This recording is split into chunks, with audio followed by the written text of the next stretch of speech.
Et voilà, bonjour à vous les mamans et bienvenue à vous à votre magazine Femmes en Or. Ce sont des femmes qui brillent un peu comme de l'or, comme les diamants, les femmes qui se distinguent dans la société, les femmes leaders, les femmes modèles, les femmes qui ont un mot à dire dans la société.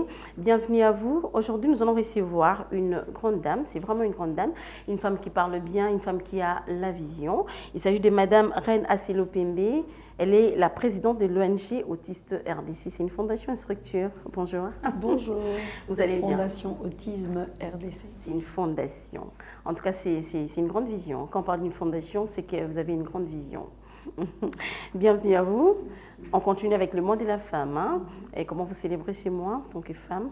Toujours en me donnant, en appliquant ma liberté et mon droit à vivre et à rentrer dans l'arène en tant que femme, sans subir des barrières imposées par la société. Des pressions, de l'autre côté, qui viennent des hommes. De la société. Parce que des fois, il ne faut pas croire, la société dirigée même entre par femmes, les hommes, bien la sûr. société masculin. Aussi, mais on est aussi face des fois à une réticence venant même des femmes. Hein. Mais vous êtes quand même une femme qui se démarque dans la société. Preuve en est, vous êtes la présidente d'une fondation. Une femme leader, ce n'est pas facile. Hein. C'est que vous avez lutté contre les idéologies des hommes et vous êtes dit, je vais oser quand même aujourd'hui, je vais créer une fondation. Qu'est-ce qui vous a poussé à créer cette fondation Autisme RDC? Écoutez, j'ai découvert l'autisme par une expérience personnelle, de par mon fils, hein, qui est autiste, hein, de 11 ans. Et en m'intéressant à la situation et à la condition de vie des personnes autistes au Congo, j'ai réalisé quel drame, qu'il fallait à tout prix que j'apporte ma vision pour pouvoir faire évoluer et faire avancer cette cause. Donc, j'ai dit, vous êtes très courageuse. Et c'est à quel âge que vous avez découvert l'autisme de votre enfant? Mon fils a été diagnostiqué à l'hôpital Robert Debré de la région parisienne à 2 ans et demi, à l'aube de ses 3 ans. Okay. Et on a remarqué qu'il avait ce handicap, en tout cas oui, des soupçons, à partir du moment où il est sorti du cercle familial, de cercle de socialisation premier qui est la famille, où nous on le comprenait, on trouvait des explications, des excuses à peut-être son défaut de communication. Et dès qu'il a intégré la crèche, la première crèche, ça s'est mal passé. Il n'a pas réussi à s'adapter. On a changé de crèche et à ce moment-là, les professionnels de la crèche, notamment le pédiatre, a soulevé cette question et on s'est lancé dans une batterie d'examens qui finalement a abouti à une conclusion qui faisait état du fait que mon fils appartenait au spectre autistique. Quelle impression avez-vous, quel sentiment avez-vous en apprenant cela? Un sentiment de rejet, vous avez eu des soucis, comme si Dieu vous avait abandonné ou quoi? Qu'est-ce que vous avez ressenti? Oui, une forte douleur, une forte peine, parce qu'on s'imagine toujours que c'est le genre de choses qui arrivent aux autres. Et l'autisme a cette particularité où c'est pas qu'on a un enfant, une grossesse difficile, ou qu'on a un enfant qui a l'air d'être malade, etc. On se sait dans la normalité, sauf que la réalité nous apprend. Généralement, ce sont des enfants qui ne tombent pas malades souvent. Généralement, non. Généralement, non. L'autisme, c'est pas une maladie, c'est un état. Ça peut être lié à une cause pathologique, mais dans le cas... pas dans tous les cas, et dans le cas de mon fils particulièrement, il n'y avait pas de pathologie liée à ça. Donc il avait juste une difficulté à s'adapter. On voyait qu'il y avait un retard qui s'inscrivait dans sa manière, ce qu'on attend d'un enfant autour de 9 mois à peu près. Bon, ok, on était encore dans les temps. 1 an aussi. Et puis à partir d'1 an, on commence à se dire, ah tiens, il a un peu de retard à parler, à dire ce qu'on attend d'un enfant d'1 an. On se dit, c'est pas grave. Toi-même, tu as parlé à 1 an et demi, à 2 ans. Enfin, on trouve beaucoup d'explications. Toi, tu as marché à 2 ans, peut-être que je suis... Exactement. Et en fait, plus il va évoluer dans le temps, plus il va l'écart avec la courbe d'évolution normale, de croissance, de communication d'un enfant dit neurotypique, va se creuser, et à partir de là, on va commencer à se rendre compte qu'il y a quand même une différence, il y a quand même des caractéristiques des caractéristiques de ce handicap qui se dessinent. Et donc, quand on l'apprend, c'est un choc, c'est toujours un choc, c'est toujours c'est choquant. un choc. Ouais. Après, selon ses sensibilités, selon sa vie, et selon peut-être, moi je dirais que lorsqu'on est quelqu'un de responsable, on affronte les choses. On affronte les choses, aussi pénibles que ce soit. Il y a une partie de déni, parce qu'à un moment donné, on se dit, mais non, ils se sont trompés, pas lui, etc. Et puis finalement, la responsabilité qu'on a en tant que parent d'accompagner un enfant fait qu'on est obligé de faire face à ce problème, à se dire, bon, ok, d'accord, dans mon cas à moi, j'ai dû retrousser les manches, faire un pas en arrière, me dire qu'il faut mettre tout ça à plat et faire un tri peut-être dans le disque dur que j'ai enregistré quand j'ai su que j'allais être parent. Il fallait faire un reset de tout ça et reprogrammer les choses pour pouvoir vivre de façon que mon fils soit le plus à l'aise. Parce que j'ai vraiment réalisé à ce moment-là que son équilibre dépendait du mien. Okay. Et donc ça passe par un tri dans son environnement, dans ses amitiés, dans sa famille, dans son environnement social, qui fait que, comment je peux dire ça, moi personnellement j'ai appliqué une philosophie qui est ce qui ne m'arrange pas ne doit pas me déranger. Donc ça fait faire un tri pour dire que si vous avez du mal avec ce handicap, avec cet état, ben, c'est à vous de partir, parce que cet état-là, nous, on va vivre avec ça, lui, il va vivre avec ça toute sa vie, et tant que je suis avec lui, je vivrai avec. Donc voilà, on a fait un choix comme ça et qui nous a permis d'affronter quand même mieux. C'est maintenant 11 ans plus tard, ça va. Oui, c'est un jeune garçon déjà, un beau garçon. C'est un garçon qui vit pleinement sa vie de jeune homme de 11 ans, sa autiste, manière, sans problème. Voilà, avec sa particularité. Oui, en tout cas c'est très bien, vous avez bien réfléchi, vous avez surmonté cette étape et vous ne voulez pas vous limiter seulement à vous, vous voulez aussi aider les autres familles qui se trouvent dans la même situation que vous, c'est ça? Oui, parce que en prenant la responsabilité qui était la mienne et puis ce côté où on a voulu commencer à aider quelques familles au Congo, je me suis rendu compte que peu importe le milieu dans lequel on évolue, on est confronté dans la famille, en tout cas les parents, aux mêmes angoisses que moi j'ai eues. Et donc, j'ai appliqué la formule qui a fonctionné dans ma propre vie. C'est-à-dire je me suis rendu compte que pour donner à mon fils, j'avais besoin aussi des autres. Et donc, la meilleure façon de recevoir, finalement, pour moi, c'était de donner. Donc, j'ai appliqué cette formule avec les personnes que j'accompagne aujourd'hui. Et c'est vous accompagnez ici à Kinshasa, mais là-bas, en France, vous n'avez rien fait pour les familles qui se trouvent dans la même situation que vous. Vous avez quand même à partager avec d'autres familles en France. J'ai fait partie d'associations en tant que... Oui, bien sûr, j'ai fait partie d'associations, les papillons blancs notamment, mais en tant que membre. Avec un enfant porteur de handicap. Et selon les besoins de mon pays, c'est que je me suis rendu compte que je serais plus active si moi-même je crée une structure. Et c'est une structure qui existe depuis quand? 2017 légalement, mais on va dire que sur le terrain vraiment, la fondation opère vraiment sur le terrain depuis 2019. Ça va, c'est bon déjà. Parce que passer une année avec une structure, c'est pas facile. Non, c'est pas facile. Avec tout ce qui demande là, avec la crise de la Covid, il y a eu beaucoup de choses mondialement, les choses ont changé. Maintenant, vous êtes sur le terrain à Kinshasa. Qu'est-ce que vous avez remarqué? Est-ce que les familles comprennent quand même que l'autisme, ce n'est pas une maladie, c'est un handicap? Est-ce qu'ils comprennent le même niveau que vous? Écoutez, comment je peux vous dire ça? Il faut savoir que dans notre culture, ce qui n'a pas d'explication cartésienne ou quoi, on l'attribue au mystique. D'accord, donc le plus grand problème qu'on rencontre quand on va vers les familles, c'est vraiment ce côté où mon enfant n'est pas ce que vous dites là. Mon enfant Azana est normal, mais on l'a ensorcelé, on l'a envoûté. C'est un enfant qui vient du deuxième monde. C'est un enfant qui vient de l'eau. Donc c'est compliqué, il y a plusieurs interprétations. Paternelle, on n'a pas fini la dot, c'est pourquoi on a fait ça à mon fils. Exactement. Ça, oui. Exactement. Et en fait, toutes ces explications, selon moi, maintiennent les gens dans le déni. Dans le déni. Et quand on est dans le déni, on n'apporte pas de solution pragmatique pour réellement affronter notre réelle condition. Donc, c'est important, c'était important. Le premier des travaux à faire dans les familles, C'était d'abord un travail de recyclage. C'était une formation. Il fallait qu'ils comprennent au moins que c'est pas la sorcellerie. Il fallait qu'ils comprennent.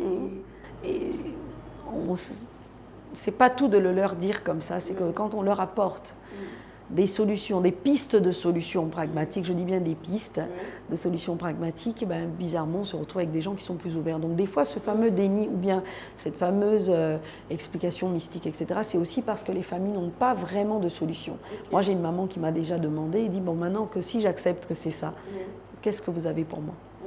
Je n'avais rien à lui dire parce qu'en vrai, elle avait raison. De quel droit je venais lui dire ou lui informer que ton enfant n'est pas ceci, il n'est pas cela, voilà l'explication scientifique de l'état de votre enfant. En fait, finalement, qu'est-ce que ça change? Qu'on peut appeler ça autisme, ce que vous voulez. Qu'est-ce que j'ai en tant que Congolaise de base comme solution pour accompagner cet enfant? Donc, c'est un peu un problème de moyens, déficit, tout ça. C'est ce qui bloque les familles. Bon, il y a aussi cet état d'esprit en Occident, il ne faut pas croire.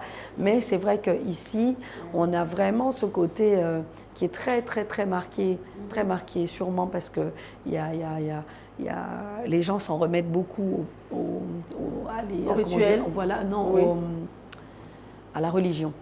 D'accord, c'est un peu l'explication à tout. C'est à l'église qu'on a la réponse à tout, etc. Donc c'est à l'église qu'on découvre que c'était l'enfant est sorcier. Exactement. Oui. D'ailleurs, je pense que les leaders des églises ou quoi ont aujourd'hui la mission d'accompagner les gens dans l'acceptation de leurs réelles conditions et pas seulement les endormir dans un confort qui trouve une explication pseudo-plausible. Surtout ces enfants vivent souvent la discrimination. C'est d'ailleurs même votre lutte. Hein. Mais comment vous accompagnez ces enfants? Dans la sensibilisation. Il y a, dans tout ce que l'on fait, il y a une très très grande part de sensibilisation parce que j'estime que, vous savez, quand on ne sait pas, l'ignorance est responsable de beaucoup de maux dans notre société. Donc le fait d'en parler avec les gens, le fait d'aller dans des milieux où moi aujourd'hui, le fait de vous parler à vous, je suis sûre que quand vous rentrerez chez vous, si vous avez une cour commune avec une voisine qui a un enfant qui est dans cet état, vous allez vous souvenir peut-être de ce que je vous ai dit et du fait que moi, je vous dise comment on vit finalement de façon quasiment normale. Donc vous allez avoir une ouverture d'esprit parce que en fait, vous aurez compris de quoi il s'agit. Donc vos réactions face à cette différence seront, à mon avis, moindres que si vous restiez ignorant. Donc je pense qu'il faut vraiment qu'on s'informe, qu'on se cultive et que tous les milieux, pas seulement les gens qui vivent le handicap, mais toute la société doit prendre conscience qu'aujourd'hui l'autisme existe vraiment et depuis très longtemps. C'est une naissance sur 100. Nous sommes un pays de à peu près 100 millions d'habitants. Donc je vous laisse faire le calcul des personnes autistes qui vous entourent. Quand vous parlez, il y a une personne qui m'a dit qu'il faut parler aussi de caractéristiques, des symptômes. Madame Reine, parce qu'elle au moins, elle est comme un témoignage vivant. C'est une personne qui vit avec un enfant qui souffre de ces troubles. Alors, est-ce qu'il y a des caractéristiques, il y a des symptômes pour reconnaître, comment les aider? C'est ça aussi les problèmes. Je vais parler, je ne suis pas professionnelle, donc je vais parler avec vous êtes des plus mots. Que professionnelle parce que vous vivez avec ça. Bon. Parce qu'on parle de l'expérience, quand une personne qui a vécu et qui a quelque chose à partager aux autres. Oui. On parle de spectre autistique, ça veut dire qu'on va le voir comme un entonnoir, c'est-à-dire un entonnoir qui est donc, on part d'un récipient et puis au fur et à mesure qu'on va avancer, ils se rejoignent, il y a des caractéristiques qui se rejoignent. Donc des caractéristiques de l'autisme, il y en a beaucoup, je ne peux pas tous les citer ici, il faut aller se renseigner, peut-être sur Internet ou quoi, mais dans ce spectre-là, il y a des points communs, selon qu'on a une déficience intellectuelle ou pas, qu'on est plutôt surdoué, ou qu'on est plutôt à l'aise. Ça arrive aussi aux enfants qui sont surdoués. Bien sûr. Trop intelligents. Bien sûr. Ok, ouais. Bien sûr. Et on a des points communs qui seront principalement, un défaut de communication, un défaut de communication et de socialisation. Ça, ce sont vraiment les traits de caractère, de caractéristiques. Avec les gens, en tout cas, ils ne décodent pas les codes transmis dans la société comme vous et moi. D'accord, donc ça fait qu'ils vont être mal à l'aise. On est dans cette salle où vous avez de très belles lumières. Moi, j'ai compris qu'il y a un intérêt à cette luminosité. C'est pour qu'on ait l'air frais, etc. Ouais, tout ça, oui. Un autiste assis avec nous sur ce plateau, s'il a une hypersensibilité à la lumière, vous pouvez lui donner toutes les explications que vous voulez. Lui, il sait que cette lumière-là est en train de l'éblouir, est en train de le choquer, le déranger. Okay. Donc, vous pouvez lui donner toutes les explications que vous voulez, il ne sera pas à l'aise avec ça. Donc, vous ne pouvez pas compter sur lui pour qu'il s'adapte à cette lumière. C'est plutôt à nous, en tant que peut-être personne neurotypique, d'apporter une solution à ça, peut-être en tamisant un peu la lumière ou en changeant pour éviter de heurter encore plus sa sensibilité. Mais parce que cette personne ne sait pas vraiment communiquer. C'est à partir des gestes que vous allez remarquer ou quoi? Ça dépend. Il y en a qui communiquent, il y a des méthodes de communication, il y en a qui communiquent plus. Par exemple, moi, avec mon fils, on lui a apporté des supports de communication. On a développé une façon de communiquer avec lui qui fait qu'il va pouvoir m'expliquer aujourd'hui à l'aide d'un classeur qu'on appelle PEX, avec des images qui vont dire que maman, la lumière me dérange et je vais pouvoir le décoder. Mais il ne sait pas aussi parler comme ça? Alors il apprend à parler depuis 6 mois, on a des mots, il commence à sortir des mots, il commence à être verbal. Mais il faut savoir que c'est pas parce qu'on ne parle pas qu'on est autiste, sinon tous les muets ou les sourds seraient autistes. Vous voyez, l'autisme, c'est un défaut de communication. Et donc, dans le défaut de communication, la parole est un moyen de communication. Donc, ce qu'on fait, quand on prend en charge des autistes, on doit apporter une méthode alternative de sa communication. Donc, un autiste peut ne pas parler, mais on peut quand même l'aider à améliorer sa communication avec des supports de communication alternative. Donc, il faut vraiment être attentif, hein? Vraiment surveiller ses mouvements, ses faits et gestes, c'est ça, pour vraiment l'aider. Hein? Il faut considérer que l'autisme, c'est un état. C'est un état qui nous rend handicapés.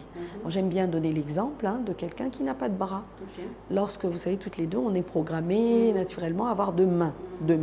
Sauf que si, par un accident, à la naissance ou quoi, par des suites d'une maladie, je perds ma main, on va devoir me soigner un temps. Mais il arrivera un temps où on va stabiliser tout ça. Je vais devoir vivre sans cette main. Mais on ne va pas me considérer toute ma vie comme malade parce que je n'ai pas de main. Mais votre meilleure façon de m'accompagner, c'est de considérer que je n'ai pas cette main, mais que dans tout ça, je dois évoluer dans ce monde où il y a des poignées de porte partout. Donc il faut m'apporter les supports qu'il faut pour que je puisse fonctionner sans cette main, pour quand même ouvrir cette porte. Soit on me met une main de fer ou une main robotisée, ou soit on me trouve quelqu'un à côté de moi qui sera capable d'ouvrir cette porte à chaque fois que j'en aurai besoin. Ou on va peut-être me faire une poignée. Ce sera une personne qui sera toujours dépendante toute sa vie. C'est l'un des points les plus sensibles de l'autisme, c'est qu'on n'en guérit pas et que les personnes qui vivent, les parents notamment, qui vivent avec une personne autiste, doivent trouver des solutions pour accompagner cet enfant qui aura de fortes chances d'être dépendant. Mais il arrive des fois qu'ils se marient aussi. Donc vous, l'indépendance, et une des solutions à l'indépendance, c'est le mariage. Non, pas forcément. Non, c'est pas vrai. C'est pas vrai. Il faut déjà être à l'aise avec soi-même avant de se prolonger. C'est aussi le mariage. Bon, c'est-à-dire le mariage est une forme de socialisation. On peut atteindre le mariage. Donc plus on va... Le défi, quand on accompagne une personne autiste, c'est de le rendre le plus autonome possible, de l'aider à socialiser le plus. Si on peut arriver jusqu'au mariage, ben c'est très bien, mais ce n'est pas une fin en soi le fait de se marier. Ce qu'il faut faire, c'est d'être concentré sur le fait que la personne autiste doit socialiser le plus possible. Et pour ça, ça va être peut-être l'aider à bien vivre avec ses frères et sœurs. Si un jour il arrive à développer des sentiments amoureux pour quelqu'un, ça arrive, c'est un humain, il faut jamais oublier. C'est une personne normale, à part entière en tout cas. Ça peut passer aussi par le fait de l'aider à trouver un emploi qui va le rendre autonome financièrement. Oui, on va arriver. Ça peut arriver qu'un autiste aussi travaille, c'est rendre utile aussi dans la société. Bien sûr, ça peut arriver. Ouais, quel genre de formation? Ça dépend de ses sensibilités. Vous savez, aux États-Unis, il y a, je crois, la Silicon Valley, où il y a un nombre élevé, vraiment un nombre élevé de personnes qui y travaillent, sont porteurs appartiennent au spectre autistique. Pourquoi? Parce qu'on y trouve des métiers, notamment dans l'informatique, dans les mathématiques, qui font qu'il y a ce qu'on attend des personnes qui travaillent là-bas, c'est beaucoup de gestes répétitifs ou d'aligner des formules de mathématiques, décortiquer, trouver des solutions mathématiques qui peuvent faire évoluer des logiciels. Donc là-bas, qui est un pays développé qui accompagnent bien les autistes, ben, on arrive à trouver des départements qui sont remplis de personnes autistes. Donc, ils peuvent travailler maintenant en République démocratique du Congo. On ne sait pas forcément ce type de professionnels qu'on va pouvoir former. On va peut-être trouver des solutions dans des métiers qui sont développés chez nous. Moi, j'ouvre un snack, pas en tant que présidente de la Fondation mais Autisme, juste un truc même si ça se rejoint, mais ouais. en tant que personne. Je suis en train d'inaugurer un snack qui va offrir des gaufres de Liège, des crêpes, des formules de gâteaux relativement de faire tout ça sans simples problème, avec une ou deux personnes autistes dans notre effectif qui vont être capables d'effectuer une tâche qui va contribuer à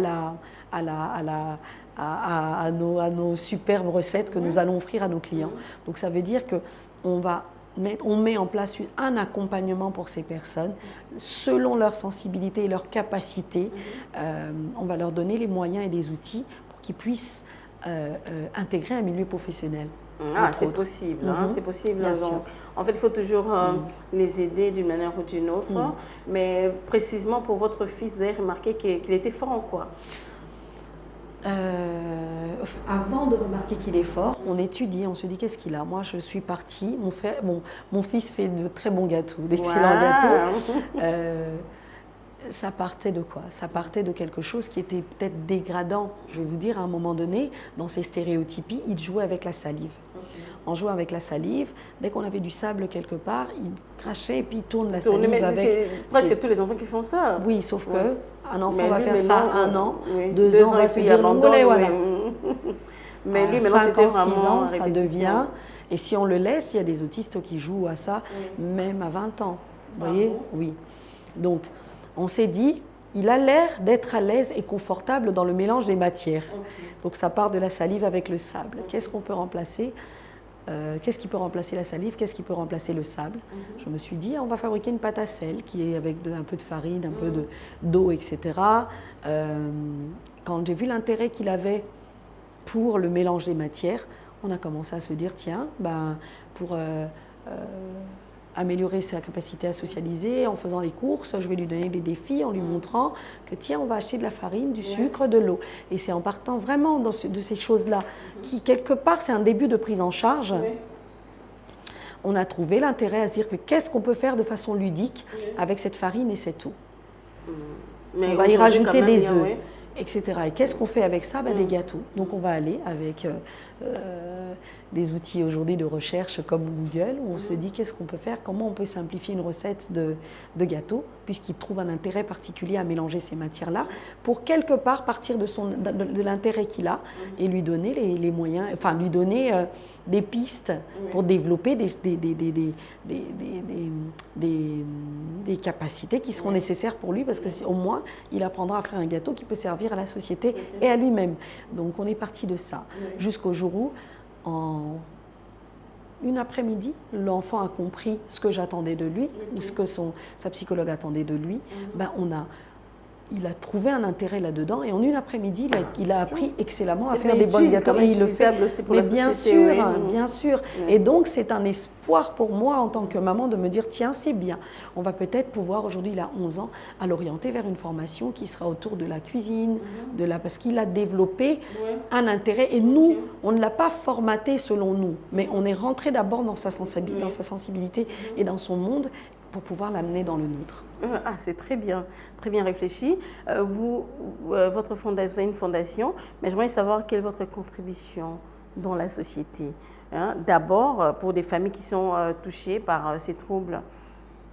Comment vous contribuez en d'autres termes? Moi, principalement, je me focalise beaucoup sur les mamans où la personne la plus à même d'accompagner cette personne autiste. Comme je vous disais tout à l'heure, c'est que cette personne autiste est dépendante de quelqu'un. Donc en général, je vais cibler cette personne-là, de qui la personne dépend, pour lui apporter une autonomie qui va lui permettre de répondre à des besoins primaires pour la personne autiste à accompagner. Donc c'est notamment dans la réinsertion professionnelle des mamans, dans la création d'unités de production, dans l'alimentaire, dans l'agroalimentaire, dans le textile,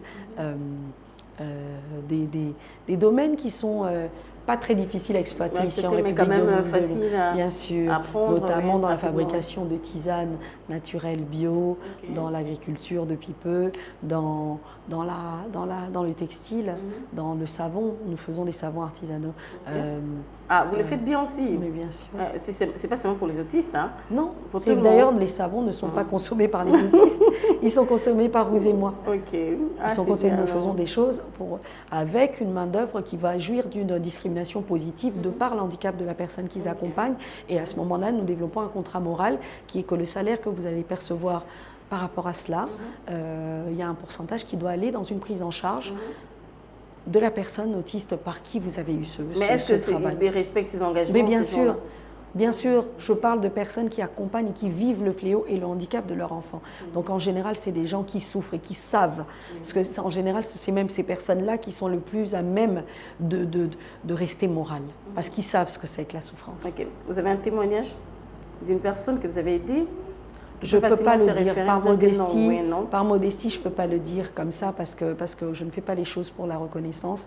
Mais je pense que oui, il y en a plus d'une et je pense vraiment que je suis confortable dans l'idée de ce que nous entamons dans cette fondation parce que je sais le bien que ça fait aux familles que nous accompagnons. Ok.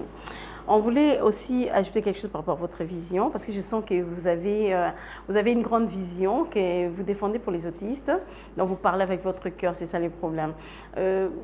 La vision que vous avez, c'est seulement pour Kinshasa, mais c'est pour toute la République démocratique du Congo. La fondation. Est-ce que vous comptez descendre aussi dans des provinces pour la fondation s'appelle Fondation Autisme République démocratique du Congo. Donc vous êtes aussi dans des provinces. Ça veut dire que nous sommes en train d'y aller petit à petit, parce que Kinshasa est peut-être la région la plus dynamique, c'est la capitale, etc. Et facilement, nous avons commencé par Kinshasa. Mais il est question d'avoir un bureau dans chaque, de compartimenter la République selon le nombre de provinces et d'avoir un bureau et d'opérer selon les besoins qu'il y aura dans chaque région. Voyez. Déjà à Kinshasa, c'est très difficile parce que, sans vouloir rentrer dans trop de détails, nous avons un problème de formation, de personnes formées. Nous avons un problème de personnes formées qui peut accompagner cette vision.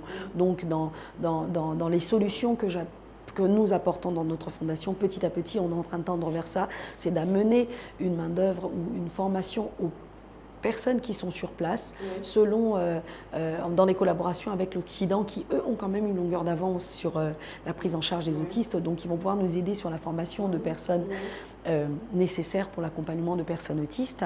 Ça c'est pour l'Occident, mais je suis aussi beaucoup pour les synergies avec les différents pays africains ou de pays sous-développés qui eux aussi ont eu à appréhender le problème de l'autisme avec des problématiques qui sont peut-être similaires avec celles qu'on rencontre au Congo. Donc, au fur et à mesure qu'on est en train d'avancer, nous allons nous implanter dans chaque partie du pays pour pouvoir apporter une solution qui sera valable à Kinshasa, mais aussi dans toutes les régions. Ok, comme qui dirait, la vision va triompher. Comme vous avez dit, il y a une vision, ça va triompher. Mais comment vous organisez avec votre équipe? Vous avez une équipe quand même, vous avez un siège social ici à Kinshasa? Oui, nous en avons un, nous avons des coordonnées.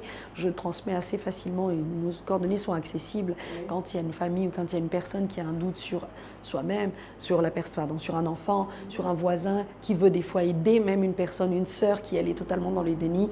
On va nous appeler pour nous dire. Vous êtes facilement accessible? Facilement. Il n'y a pas des conditions? Absolument pas. Nous sommes joignables au 00243 99 66 37 954. À ce numéro-là, vous aurez toujours quelqu'un qui va vous répondre. Essayez de répéter le numéro. 00243 99 66 37 954. On vous reçoit, même votre assistant ou secrétaire? Vous tombez sur moi, vous tombez sur l'assistant qui me... En règle générale, c'est moi qui ai le téléphone. Quand je ne l'ai pas, c'est mon assistante qui l'a. Mais je suis au courant de quasiment tous les appels qui tombent et on a une réponse à chaque personne. Chaque personne trouve la réponse à la question. Si c'est pour lui donner simplement des adresses d'écoles qui existent ou qui prennent en charge des institutions, qui prennent déjà en charge les personnes autistes. Ah bon, c'est-à-dire, on n'est pas focalisé. Il y en a. Vous êtes en collaboration avec ces écoles, institutions, tout ça? Nous sommes pour une même cause. Moi, je suis vraiment pour les synergies, je suis pour la solution que moi, je ne peux pas apporter, ma voisine peut l'apporter. Moi, je ne suis pas experte en la scolarisation des autistes, donc je dirige automatiquement les parents vers les institutions qui existent déjà. Il y a des centres récréatifs, il y a différentes institutions qui existent. Mais nous tous, nous devons être ensemble et nous avons conscience que nous avons un frein qui est qu'il n'y a pas de professionnels réellement formés à ces métiers-là. Nous devons apporter des solutions pragmatiques. À la longue, il faut chercher vraiment des professionnels. Hein, mais il faut former, il faut, je ne sais pas seulement chercher, il faut prendre apporter la connaissance au pays oui. pour qu'on puisse avoir des personnes. Il y a un pays, on va en plus de cela impacter sur plusieurs fléaux, l'autisme, le chômage, la réinsertion professionnelle de plein de gens. Donc moi je suis vraiment pour ça et c'est dans ce sens que nous opérons. Alors qu'est-ce que vous prévoyez pour la journée du 2 avril, la journée mondiale de l'autisme? Bon, il faut savoir que nous vivons, nous, parents d'autistes, tous les jours avec l'autisme.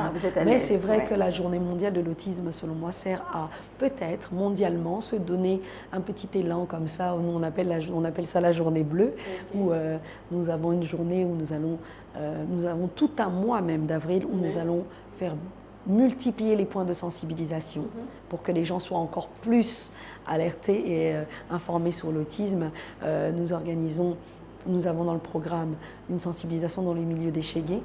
Le chégué, vous n'avez pas peur d'être agressé? Mais absolument pas, puisque dans le milieu des chégués, il y a une grande part d'autistes qui sont donc à la maison accusés de sorcellerie, finalement, chassés par une belle-mère, un beau-père, enfin un voisin, etc. Et les enfants se retrouvent dans la rue. Dans la rue, il y a beaucoup de personnes qui appartiennent au spectre autistique. Et aussi violents qui peuvent paraître ces jeunes, ce sont des personnes qui ont besoin de... Non, ce sont des personnes qui sont très solidaires. Les chégués sont très solidaires. Tu n'as qu'à en embêter un pour voir comment tu en as 10 qui vont te tomber dessus. Donc c'est important de sensibiliser dans tous les milieux, et notamment celui-là, les chégués, les écoles ordinaires, parce que j'ai beaucoup retrouvé des enfants qui vont dire, mais il y a des parents qui vont me dire, mon fils est autiste, il a dû quitter l'école parce que dans sa classe, il se faisait lyncher ou insulter ou quoi. J'ai vu des personnes qui ne savaient pas que moi j'avais un enfant autiste dire que, ah là là, ça va pas du tout, dans la classe de ma fille, il y a un garçon là qui n'arrive pas à s'intégrer, qui pose des problèmes, qui crie tout le temps, qui est vraiment en difficulté, ça va tirer ma fille vers le bas. Et j'ai tiré la conclusion qu'en fait, pareil, on a un problème d'ignorance, donc il faut sensibiliser. Et donc, on va intervenir dans 3 écoles de la ville où on va des écoles parler qui sont déjà ciblées. Hein, déjà ciblées, les programmes sont là, je ne vais peut-être pas les citer là parce que pour des raisons de mais ces points et ces moments de sensibilité sont prévus pour tout ce mois d'avril et nous ferons appel à vos caméras pour on sera là toujours disponible. La ZIC, hein, il ne s'agit pas si. En tout cas, je vous encourage, d'ailleurs le fameux 2 avril, à peut-être faire un point où, bon, je vois que votre plateau est déjà bleu, mais un petit clin d'œil à cette cause qui peut-être... Si et seulement si vous serez là. Ah, sur votre plateau? Oui. J'ai déjà des programmes vraiment de sensibilisation. Allez, je serai peut-être là, je vais trouver un moyen de... Je pourrais être là. Je pourrais être là. C'est bien. Alors, Madame Reine, vous allez adresser un message pour toutes ces femmes qui se sont déjà découragées, abandonnées, prêtes à abandonner même le foyer à cause d'un enfant qui est autiste. Vous avez vécu ces moments, vous l'avez même surmonté. Vous êtes courageuse, vous êtes brave, vous êtes allée même au-delà pour créer une fondation. Alors, vous allez lancer un message à toutes ces femmes-là, un message vraiment un message touchant, je ne sais même pas ce que vous allez dire. Tout ce que j'ai dit depuis le début, c'est déjà un message. Moi, j'apporte un message d'espoir. C'est vrai que ça a l'air de rendre des fois un peu triste, etc. Non, il faut savoir que l'autisme fait partie de la vie. C'est peut-être que nous, les gens, sont plus alertes parce que c'est quelque chose de visible, mais beaucoup de gens vivent avec des maux à l'intérieur. Il y a des femmes qui vont avoir des difficultés de conception, il y a des femmes qui sont obsédées par le mariage qui ne trouvent pas de mari, il y a des personnes qui sont carriéristes qui n'arrivent pas à faire carrière. Il y a tellement de problèmes dans la vie que moi, le message que j'apporte à mes mamans d'autistes, mais comme à tous les humains, c'est de me dire qu'il faut être positif, il faut adapter. On a tous une raison de baisser un peu les bras ou d'être un peu triste ou d'être un peu faible. Mais arrivé à un moment, il faut regarder, il faut se servir de peut-être ce qui est apparemment une cause de notre chute. Finalement, il faut essayer de s'en servir comme un espèce de tremplin, un peu comme la philosophie qui dit que comme un phénix qui renaît de ses cendres. C'est-à-dire que si tant que ça ne m'a pas tuée, c'est que quelque part ça m'a rendue plus forte. Ok, c'est beau. Et pour les croyants, je peux même rajouter que Dieu ne donne ce genre d'épreuve qu'à ses vaillants soldats et il ne vous donne jamais une croix que vous êtes incapable de porter. Amen. Comme qui dirait, tout concourt au bien de ceux qui aiment Dieu. Merci beaucoup, Madame Reine Pembe Asilo. En tout cas, merci d'avoir répondu à toutes les questions. C'est moi qui vous Nous remercie. serons toujours là pour vous accompagner. Merci. Mesdames, Messieurs, merci de nous avoir suivis. Nous avons eu l'insigne honneur de recevoir pour vous Madame Reine Pembe Asilo. Elle est la présidente, coordonnatrice de la Fondation Autisme RDC. Merci en tout cas. Merci à l'équipe qui m'a accompagnée ce soir. Je dis merci à Lazik Makukula, le réalisateur du Saint-Esprit. Merci à Papa Philémon Nzao, Regan Bala, je ne t'ai pas oublié. Et si vous avez aimé cette émission, dites merci au directeur de programme, Liker Mochipai. À très bientôt, restez avec nous. Bye bye.